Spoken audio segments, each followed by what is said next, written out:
Hello നമസ്കാരം welcome to യേഷ്മസ് happy land. എല്ലാവരും സുഖമായിട്ടിരിക്കുകയാണെന്ന് വിശ്വസിക്കുന്നു. ഇന്നത്തെ വീഡിയോയിൽ കൊഞ്ച് റോസ്റ്റിൻ്റെ റെസിപ്പിയാണ് ഷെയർ ചെയ്യുന്നത്. വളരെ ഈസി ആയിട്ടും അതുപോലെ തന്നെ ടേസ്റ്റി ആയിട്ടും ഉണ്ടാക്കാൻ പറ്റുന്നൊരു റോസ്റ്റാണ് ഇത്. അപ്പോൾ എല്ലാവരും വീഡിയോ കണ്ടു നോക്കുക.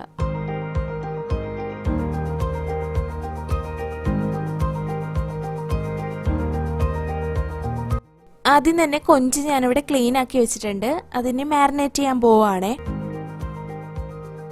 അതിന് വേണ്ടിയിട്ട് 1/2 ടീസ്പൂൺ മഞ്ഞൾപ്പൊടി ചേർത്ത് കൊടുക്കുന്നുണ്ട്.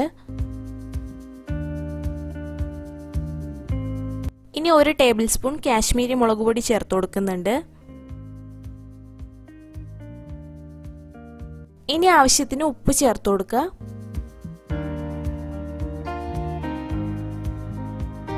അതിൻ്റെ കൂടെ തന്നെ 1 ടേബിൾ സ്പൂൺ ഇഞ്ചിയും വെളുത്തുള്ളിയും പേസ്റ്റും കൂടി ചേർത്ത് കൊടുത്തിട്ട് നന്നായിട്ടൊന്ന് മിക്സ് ചെയ്യാം. എന്നിട്ട് 20 മിനിറ്റോളം റെസ്റ്റ് ചെയ്യാനായിട്ട് വെച്ചേക്കാം. 20 മിനിറ്റ് കഴിഞ്ഞു. ഇനി നമുക്കിതൊന്ന് ഫ്രൈ ചെയ്തെടുക്കാം. അതിന് വേണ്ടിയിട്ട് ഒരു പാനിലേക്ക് വെളിച്ചെണ്ണ ചേർത്ത് കൊടുക്കുന്നുണ്ട്. വളരെ കുറച്ച് മാത്രം ചേർത്ത് കൊടുത്താൽ മതി. എണ്ണ ഒന്ന് ചൂടായി വരുമ്പോൾ കൊഞ്ച് ഓരോന്നായിട്ട് ഇട്ട് കൊടുക്കാം. ഇത് പെട്ടെന്ന് തന്നെ ഫ്രൈ ആവും കേട്ടോ.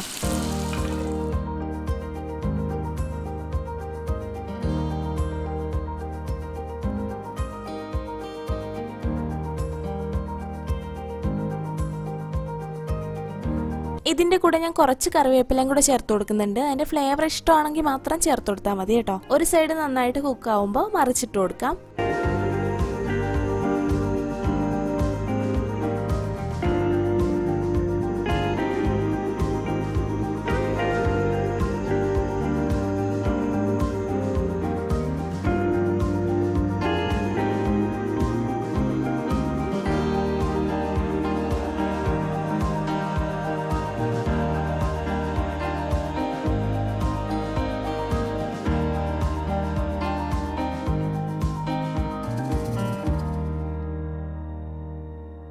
അങ്ങനെ അതെല്ലാം ഫ്രൈ ചെയ്തെടുത്തു. ഇനി നമുക്കിതിന് വേണ്ടിയിട്ടുള്ള മസാല ഉണ്ടാക്കാം.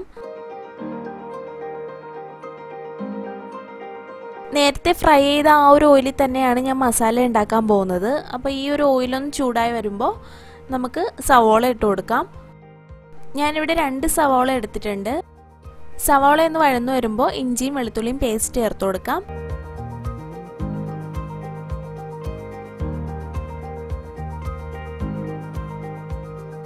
ഒരു ടേബിൾ സ്പൂൺ ഇഞ്ചിയും വെളുത്തുള്ളിയും പേസ്റ്റ് ചേർത്ത് കൊടുക്കുന്നുണ്ട്.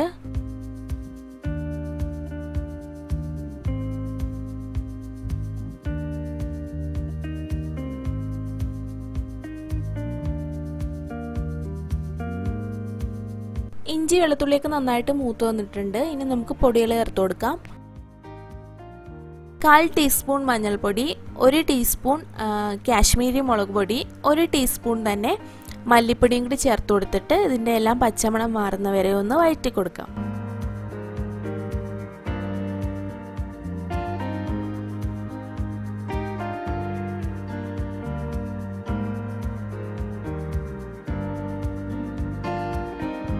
ഇനി ഇതിലേക്ക് ഒരു തക്കാളി അരിഞ്ഞതും 1 പച്ചമുളകും കൂടി ചേർത്ത് കൊടുക്കുന്നുണ്ട്.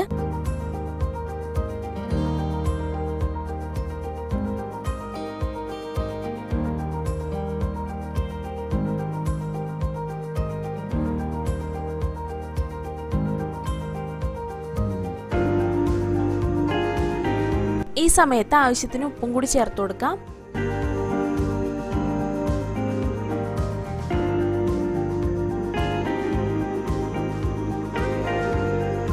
കുറച്ച് കറിവേപ്പിലയും കൂടി ചേർത്ത് കൊടുക്കുന്നുണ്ട്.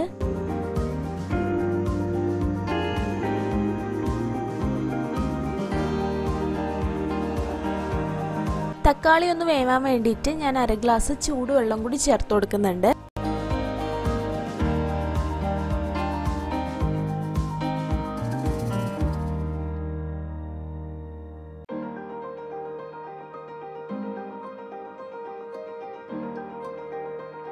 ഇവിടെ തക്കാളി നന്നായിട്ട് കുക്കായിട്ടുണ്ട്. ഇനി നമുക്ക് ഫ്രൈ ചെയ്ത് വെച്ചേക്കുന്ന കൊഞ്ച് ഇതിലേക്ക് ചേർത്ത് കൊടുക്കാം.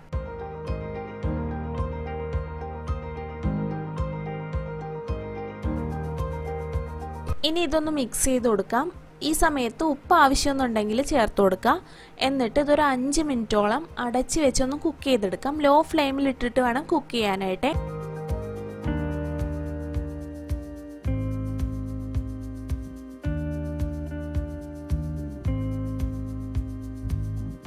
അപ്പോൾ 5 മിനിറ്റ് കഴിഞ്ഞു. മസാലയെല്ലാം കൊഞ്ചിലേക്ക് നന്നായിട്ട് പിടിച്ചിട്ടുണ്ട്.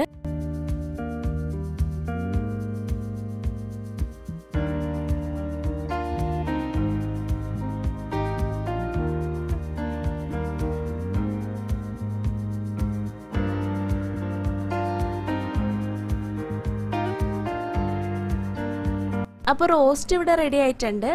ഇനി നമുക്കിതൊന്ന് സെർവ് ചെയ്യാം. അപ്പോൾ ഞാനിന്ന് സെർവ് ചെയ്യാൻ പോകുന്നത് ബ്രെഡിനോടൊപ്പമാണ്. കിഴിപ്പറോട്ട ഉണ്ടാക്കുന്ന ആ ഒരു സെയിം മെത്തേഡിലാണ് ഞാനിന്ന് സെർവ് ചെയ്യാൻ പോകുന്നത്.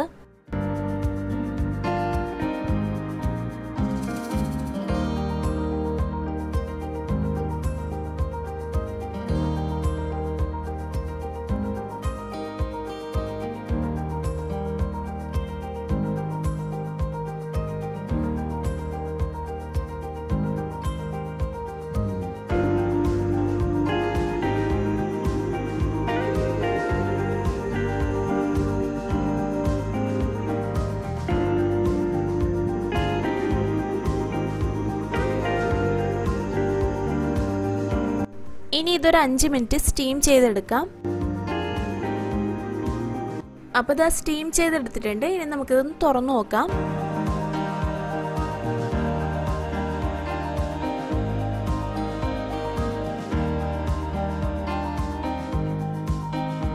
ബ്രെഡൊക്കെ നന്നായിട്ട് സോഫ്റ്റ് ആയിട്ട് വന്നിട്ടുണ്ട്. അതുപോലെ തന്നെ ഈ ഒരു കോമ്പിനേഷൻ ട്രൈ ചെയ്ത് നോക്കിയിട്ടില്ലാത്തവർ എന്തായാലും ചെയ്ത് നോക്കണം. നല്ല ടേസ്റ്റാണ് കേട്ടോ. അപ്പോൾ വീഡിയോ ഇഷ്ടമായിട്ടുണ്ടെങ്കിൽ ലൈക്ക് ചെയ്യുക, ഷെയർ ചെയ്യുക, കമൻറ്റ് ചെയ്യുക. അതുപോലെ തന്നെ ചാനൽ ഇഷ്ടപ്പെടുവാണെന്നുണ്ടെങ്കിൽ ഒന്ന് സബ്സ്ക്രൈബ് ചെയ്തേക്കുക. തൊട്ടടുത്തുള്ള ബെല്ലൈക്കണിൽ ഓൾ എന്ന ഓപ്ഷനോട് കൊടുക്കാനായിട്ട് മറന്നു പോകരുത്. ഇനി നല്ലൊരു വീഡിയോ ആയിട്ട് അടുത്ത എപ്പിസോഡിൽ കാണാം. Till then take care and by.